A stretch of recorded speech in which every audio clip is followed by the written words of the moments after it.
सब काहू को पीर, उन्हें पीर सब घरन की, सो धन्य धन्य कबीर। पाया है सो जाएगा राजा रंक फकीर, एक सिंहासन चढ़ चले एक बंधे जात जंजीर। परम पूज्य प्रातः स्मरणीय अनंत विभूषित मेरे हृदय मंदिर के आराध्य सदगुरु कबीर साहब के तत्सरों पंथली हजूर प्रकाश मुनि नाम साहब, पंथली हजूर उदित मुनि नाम साहब के पावन चरण कमलों में कोटि कोटि बंदगी करते हुए गुरु गोसाई भान प्रताप साहब के पावन चरण कमलों में कोटि कोटि बंदगी करते हुए देवरी धाम के सभी परम पूज्य संत के चरणों में बंदगी करते हुए मंचासीन हमारे महान साहब पूज्य संत समाज साहिब के नेमी प्रेमी भक्तजन, भक्तमती ममतामयी माताएं बहनों, वसुंधरा के होनहार बच्चों, सभी को सप्रेम साहेब सज्जनों, ये सत्संग का तृतीय वर्ष है। जूना बाराई पार्क ईश्वरपुर में राजेंद्र सिंह चौहान के घर पर तृतीय सत्संग है। और ये सत्संग की विशेषता और बढ़ जाती है कि जब चौहान साहब का आज जन्मदिन भी है। 15 जनवरी उनका जन्मदिन है और उन्होंने 2021 में अपने घर पर सदगुरु कबीर साहब की प्रतिमा स्थापित कर जन्मदिन मनाया। उसी प्रकार प्रतिवर्ष ये आयोजन चल रहा है। वो प्रतिवर्ष दूर दूर से उनके रिश्तेदार, सेवक, भक्त, संत गुरुओं को बुलाते हैं। तो सज्जनों, हमें भी सीख लेना चाहिए। हमारे घर में बच्चे का जन्मदिन होता है तो हम कहाँ मनाते हैं? होटलों में जाके मनाते हैं, कहीं बाहर जाके मनाते हैं। तो अगर जन्मदिन मनाना है तो साधु संतों को बुला करके सत्संग करा करके मनाएं तो उनके जीवन में कुछ संस्कार बनेंगे। अभी एक सज्जन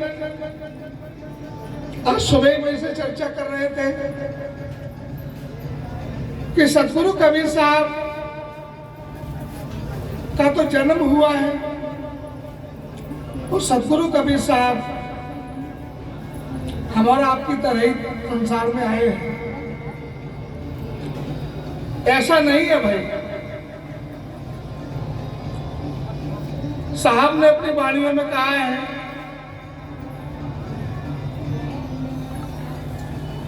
कि पानी से पैदा नहीं, श्वासा नहीं शरीर, अन्न आहार करता नहीं, पाका नाम कबीर। हमारे सतगुरु कबीर साहब 4 दाग से सतगुरु न्यारा अजर अमर शरीर, दास मलुक सलुक सब कहते हैं, खोजो कसम कबीर। कक्का केवल नाम है, बब्बा बिंब शरीर, और रर्रा सब में रम रहा, वाई का नाम कबीर। तो हम और आप सभी कबीर हैं, पर हमें आपको सबको पहचानना है। जो जान नहीं पा रहा वो मान नहीं पा रहा। अभी हमारे साहब जी यहाँ आने से पहले कुछ चर्चा हो रही थी कि YouTube पर लोग कहते हैं अरे एक ही तो राम थे जो अयोध्या में आए थे, वही तो राम है। कबीर साहब 4 राम बताते हैं। वाल्मीकि रामायण में, वाल्मीकि रामायण को जब आप पढ़ेंगे तो सबसे पहले जैसे अपन सतनाम लिख करके संबोधन करते हैं, संसार में श्री गणेश लिख करके संबोधन करते हैं, ऐसे ही प्रथम पेज पर जहाँ से रामायण का प्रारंभ होता है वहां लिखा है सत्य सुकृत। और सत्य सुकृत जो नाम था वो हमारे सतगुरु कबीर साहब का नाम। सतयुग में सतगुरु कबीर साहब का नाम सत्य सुकृत ही था। सतयुग में सुकृत कहाए, त्रेता नाम मुनीन्द्र धराए, द्वापर में करुणा में कहाए, और कलयुग आए कबीर कहाए, और चार युग में बराबर है। सतगुरु कबीर साहब जब कलयुग में आए, लोग कहते हैं कि नीरू नीमा कहीं उनका जन्म था, कोई कहता है वो बुद्धमा ब्राह्मणी के पुत्र थे। नहीं भाई, सतगुरु कबीर साहब इस धराधाम पर जब आए तो कलयुग में के पहले द्वापर युग की बात है। द्वापर युग में एक सुपर सुदर्शन नाम के भक्त थे, जिन्होंने प्रथम बार पांडवों की यज्ञ में जाके, वहां भगवान कृष्ण मौजूद थे, उन्होंने वो यज्ञ कराई थी, पर घंटा नहीं बजा था। वो हमारे सुपर सुदर्शन साहब ने जाकर के भोजन किया, सतगुरु का भोग लगाया और घंटा बजाया। ये कहानी आप लोगों की सुनी हुई है। तो वही सुपर सुदर्शन सतगुरु कबीर साहब थे। अवधि पूरी हुई, जब वो सतलोक पहुंचे तो उन्होंने विनती की, एक अर्जी की साहब के चरणों में, और कहा कि हे साहेब, आप दया करके हमारे माता पिता को भी सतलोक ले आओ।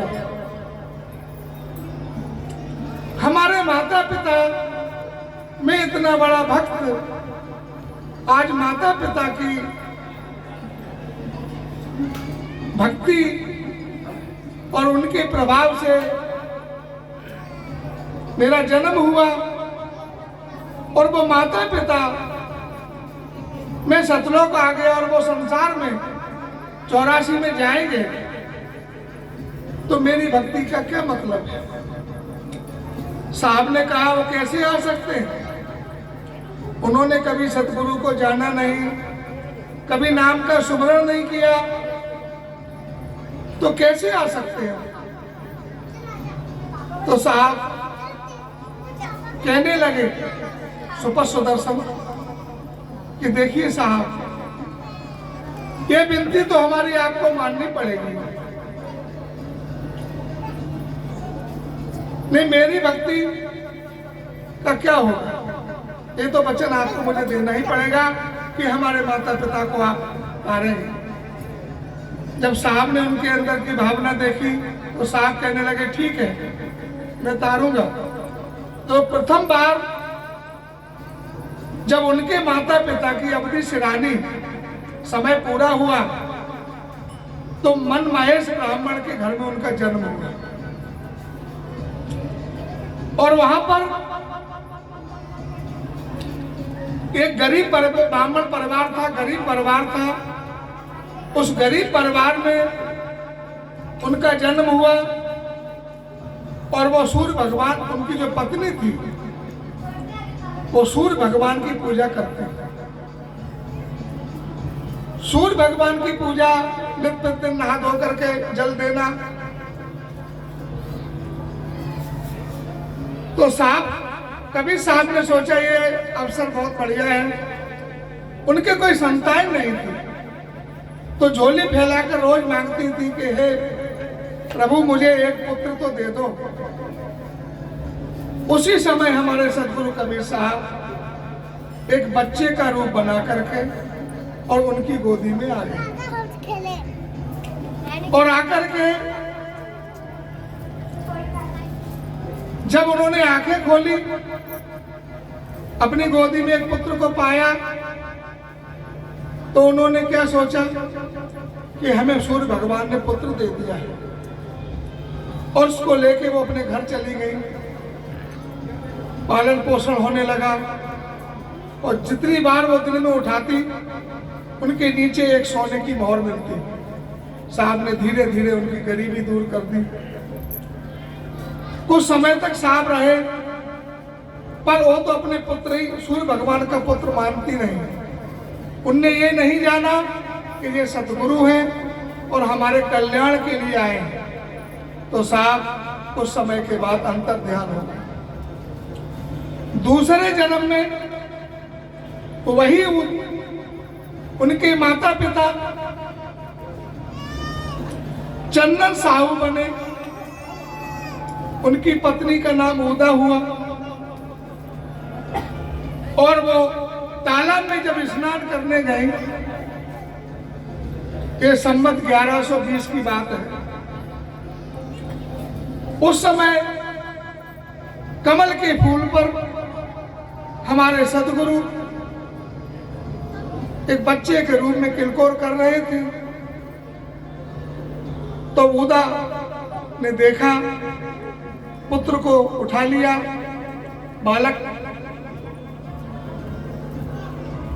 के रूप में हमारे सदगुरु कबीर साहब को, और अपनी छाती से लगा लिया, घर लेके आई। जब चंदन साहू ने पूछा, ये बालक कहाँ से लाई हो? बोले तालाब में कमल के फूल पर ये किलकोर कर रहा था, ये बालक ने मेरे मन को खींच लिया और मैं लेके आई हूं। साहब बोले, चंदन साहू ने कहा अपनी पत्नी से, किस जाति का बालक है, तुम हमारे कुल में दाग लगाओगी? अभी इसको वहीं छोड़ करके आओ। अब उनके मन की भावना थी कि मैं नहीं, कैसे छोड़ूं। जब ज्यादा त्रास दिया चंदन साहब ने कि धर दे बालक, नहीं तो चीर, इस बालक को वहीं छोड़ दो, नहीं अभी तुम्हें चीर कर दो कर दो। तो अपने पति की त्रास से उसने अपनी मादी को वो बालक दे दिया, और जैसे ही वो लेके चली, रास्ते में अंतर ध्यान आ गया। साहब अंतर ध्यान हो गए। जब आकर के मादी ने बताया तो उसे बड़ा पछतावा हुआ। तीसरे जन्म में वही दंपत सुपर सुदर्शन के माता पिता नीरू और नीमा बने। तो सचिनो जो ऊधा को साथ मिले थे, जो जेठ की अमावस्या थी, उस जेठ की अमावस्या के दिन संवत 1120 में मिले थे। तो आज वही बरसाती तिथि के रूप में, बरसाती अमावस के रूप में संसार में लोग उस तिथि को मनाते हैं। हमारे वंश घर में अमावस्या मनाई जाती है। आधे दिन का व्रत रहा जाता है 12 बजे तक, और उसके बाद नारियल वगैरह अर्पण किया जाता है सदगुरु के चरणों में। उस दिन अमावस्या है, सूर्य लगन है, फिर भी उस दिन हमारे साहब के प्रकट दिवस के उपलक्ष्य में आनंदी चौका आरती हमारे धर्मनगर दामा खेड़ा में प्रतिवर्ष इसका आयोजन होता है, और भक्त लोग ये अपने घर में मनाते हैं। और वो अमावस्या को संसार के लोग किस रूप में मनाते हैं? बरगद को पूज कर, बरगद को पूजेंगे, उस पर धागा लपेटेंगे। तो साहब ने कहा है कि भेद न जाने मूल गमारा, और बर को पूजे सकल संसार। सारा संसार बर को पूजता है। तो धनी धर्मदास साहब पूछ रहे हैं कि साहब ये बताइए, आपकी पूजा अगर नहीं है तो क्या देवी देवताओं की जो पूजा है आपकी पूजा के बिना पूरी हो जाती है?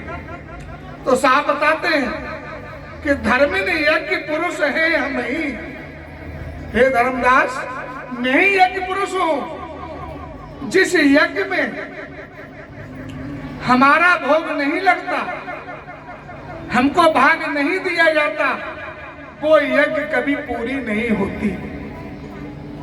जैसे भगवान के पूरे स्वर्ग लोक के देवता वहां पधारे थे, करोड़ों ऋषि मुनियों ने भोजन लिया था, कोटन साधु भोजन लयऊ और घंटे एक बार नहीं बजे, एक भी बार घंटा नहीं बजा।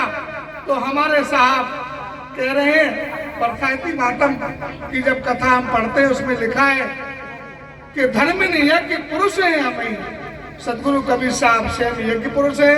संसार में कोई भी पूजा हमारे साहब के नाम के लिए बिना, साहब को अर्पण किए बिना सभी पूजा अधूरी है, क्योंकि भगवान कृष्ण ने पांडवों की यज्ञ अधूरी रह गई। तब साहब के भक्त सुपर सुदर्शन आए और उन्होंने सदगुरु को भोग लगाया तो यज्ञ पूरी हुई। तीसरे जन्म में वो नीरू नीमा बने।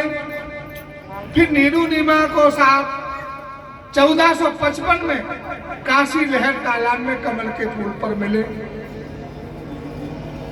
उसके बाद चौथे जन्म में वो मथुरा में फिर ब्राह्मण के घर में उनके सुपर सुदर्शन के माता पिता का जन्म हुआ।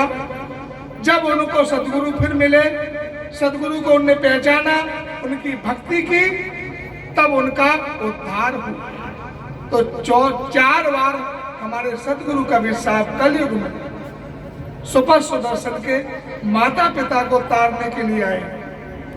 आखिरी में हमारे सदगुरु धनी धर्मदास साहब को गुरुवाई देने के लिए आए। तो हमारे सदगुरु कबीर साहब,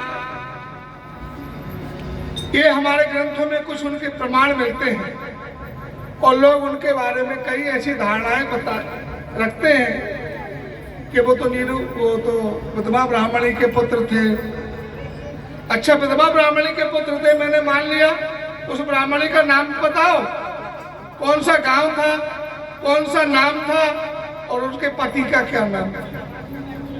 जब लिखने वाला इतना जान रहा है कि वो विधवा ब्राह्मणी थी, तो ये भी तो जानना चाहिए कि वो विधवा ब्राह्मणी किस परिवार, कौन, उसके गांव कौन सा था, उसका नाम क्या था। क्योंकि जब कुछ हो तो बताएं, जब ये बात आती है तो मुंह पर बोलती बंद हो जाती। तो इस तरीके से हमारे सदगुरु कबीर साहब के जीवन परिचय बहुत विस्तार से है, समय का अभाव है। तो इस तरीके से एक सज्जन ने मुझे पूछा सुबह, तो हमारे सदगुरु कबीर साहब हमारी तरह नहीं है, वो 4 दाग से परे हैं। और 4 दाग कौन से हैं? हमारा आप जितने भी हैं, जितने भी महापुरुष संसार में आए, सभी 4 दागों में ही आए। पहला दाग गर्भ का है। रामायण बताती है कि जब से राम गर्भ में आए, भगवान कृष्ण का जन्म जेल में हुआ, सभी जानते हैं। बौद्ध महावीर जितने आए सब गर्भ से आए। तो इस तरीके से पहला दाग गर्भ का हमारे सदगुरु कबीर साहब गर्भ से नहीं है। दूसरा दाग जठराग्नि, भूख प्यास। भूख प्यास उसे सताती है जिसका शरीर 5 तत्व और 3 गुणों से बना होता है। हमारे साहब इनसे परे थे। हम संध्या पाठ करते हैं, दया सागर में लिखा है, त्रिगुण वक्ता सत्य रखता सत्य लोक निवास। साहब हमारे 3 गुणों से परे हैं। तो इस तरीके से तीसरी वासना, हमारे अंदर काम वासना है, जैसे साहब ने बताया, काम क्रोध लोभ मोह अहंकार हमारे अंदर पनपता है। चौथा दाग चिता का, मगर में जाकर के चद्दर ओढ़ के सो गए। सदगुरु कबीर साहब जब मगर में पहुंचे, काशी के पंडितों ने ये कहा था कि मगर में जाकर के गधा बनोगे, नरक में जाना पड़ेगा, और काशी में मरेगा तो काशी करवट ले मरो को काहे राम निहो। काशी में करवट लेके मर जाओ तो राम की निहोरे करने की जरूरत नहीं है, राम को भी नाम लेने की जरूरत नहीं है। ऐसी धारणा थी, तो साहब ने उनकी धारणा को तोड़ दिया। साहब ने कहा मैं मगर में जाऊंगा, तो सदगुरु कबीर साहब अपने अंतर ध्यान होने से पहले 6 महीने पहले मगर में पहुंच गए। और जब वो मगर में पहुंच गए तो वहां के साहब के शिष्यों ने कहा कि गुरुजी कुटिया कहाँ बनाऊं? साहब ने कहा जहां तुम्हें अच्छा लगे वहां बना लो। तो वहां वैश्याएं रहती थी, उस वैश्याओं के बगल में साहब की कुटिया बना दी। जब साहब की कुटिया बना दी तो साहब रहने लगे, मां भजन सत्संग होने लगा, और उनके घर पर जो लोग आते थे उनका नाच गाना सुनने के लिए, मिलने के लिए उनका धीरे धीरे आना बंद हो गया। जब बंद हो गया तो साहब से ईर्ष्या होने लगी।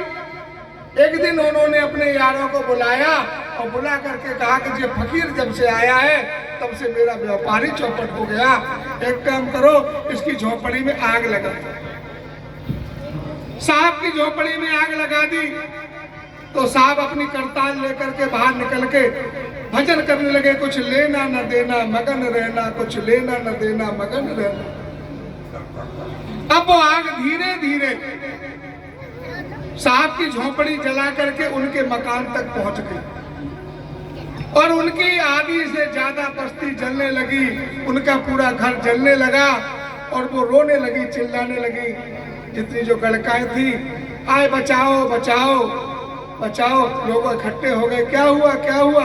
अरे ये फकीर की झोपड़ी में आग लगी, इससे हमारी झोपड़ी में आग लग गई। जब से ये फकीर आया है तब से इसने मेरा धंधा चौपट कर दिया और मेरा घर भी जला दिया। तो साहब क्या बोले, इसमें हमारा कोई दोष नहीं है, ये लड़ाई तो हमारे तुम्हारे यार की है। अगर तुम्हारे यार ने हमारा घर जला दिया तो हमारे यार ने तुम्हारा घर जला। तो सज्जनों, यारी करो तो ऐसी करो हमारे साहब से, ऐसी यारी करो कि फिर कबीर खड़ा बाजार में सबकी मांगे खैर, और ना काऊ से दोस्ती ना काऊ से। कबीर खड़ा बाजार में ले लुकाता हाथ, और जो घर जा रहे हो आप लोग चलो हमारे साथ। तो ये घर जलाने की बात साहब नहीं कर रहे हैं। साहब कौन सी बात कर रहे हैं? साहब कहते हैं काम का घर जला दो, क्रोध का घर जला दो, लोभ का घर जला दो, मोह का घर जला दो, अहंकार का घर जला दो। तो हमारे संत गुरुजन आते हैं, हमें कुछ दे करके जाते हैं। हम सोचते हैं कि भाई वो दौलत देते हैं।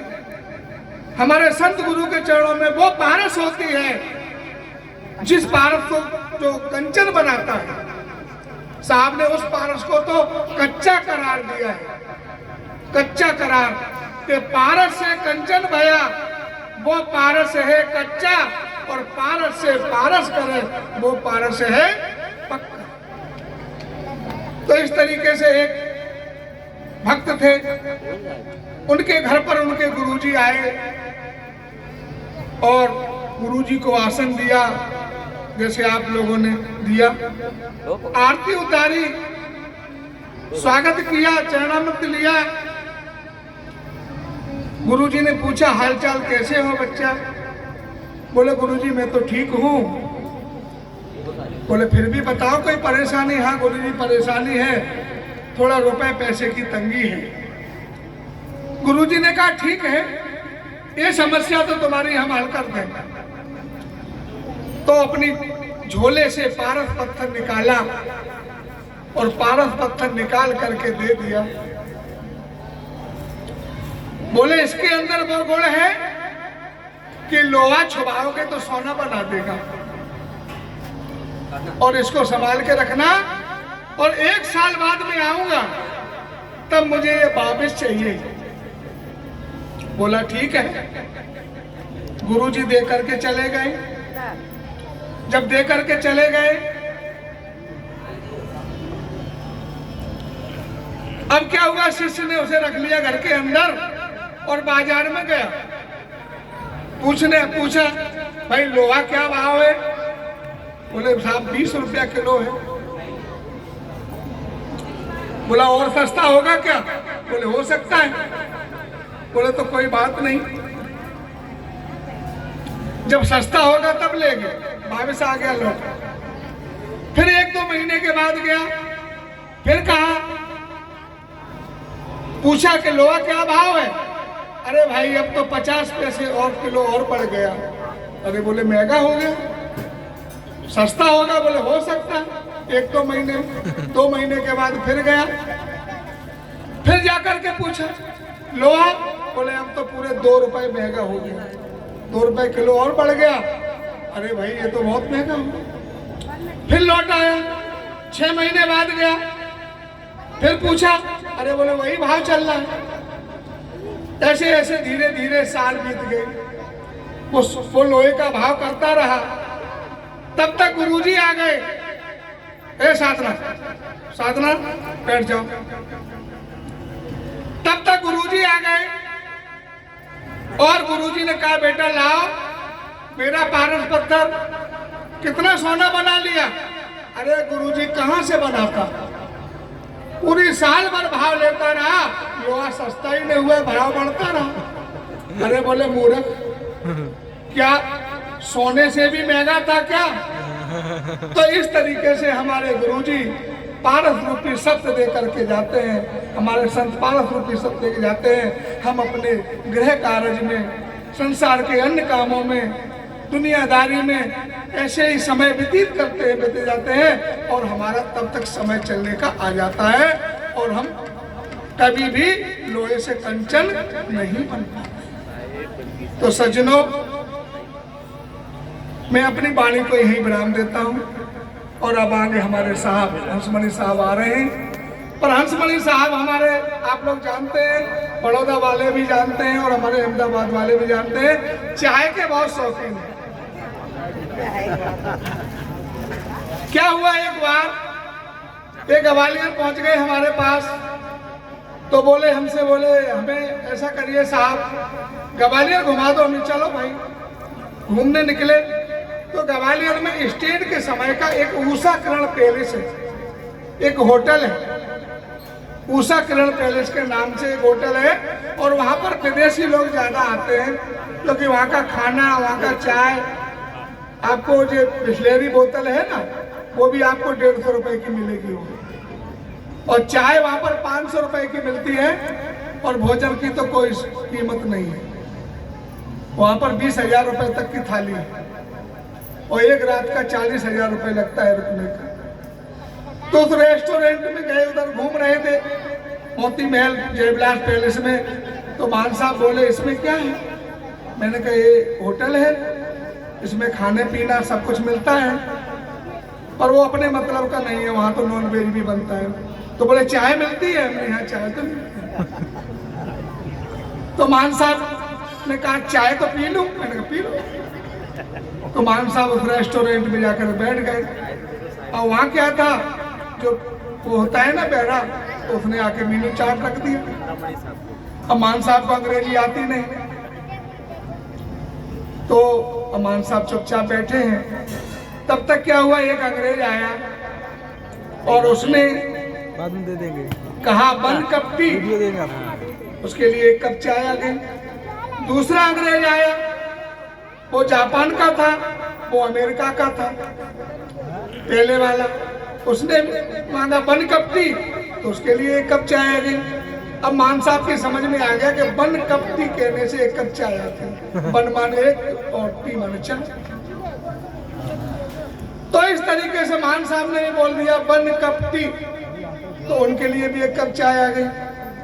अब मान साहब ने, अब अंग्रेज जो था अमेरिका वाला, उसने पी करके कप को सीधा रख दिया और जापान वाले ने पी करके उल्टा रख दिया। अब मान साहब चक्कर में पड़ गए, मैं कैसे रखूं, तो उन्होंने आड़ा रख दिया। आड़ा रख दिया। अब वो अंग्रेज जो बैठे थे उनने कहा, हे मिस्टर, आपने कप रखना नहीं आता? तो मान साहब ने बोला, तुमने सीधा क्यों रखा कि मुझे चाय और चाहिए? बोले, इन्होंने उल्टा क्यों रखा कि मुझे अब नहीं चाहिए? तो मान साहब ने कहा, हमने आड़ा इसलिए लिख दिया है, मिल जाएगी तो पी लेंगे, नहीं तो धराई। साहेब बंदगी साहेब। अब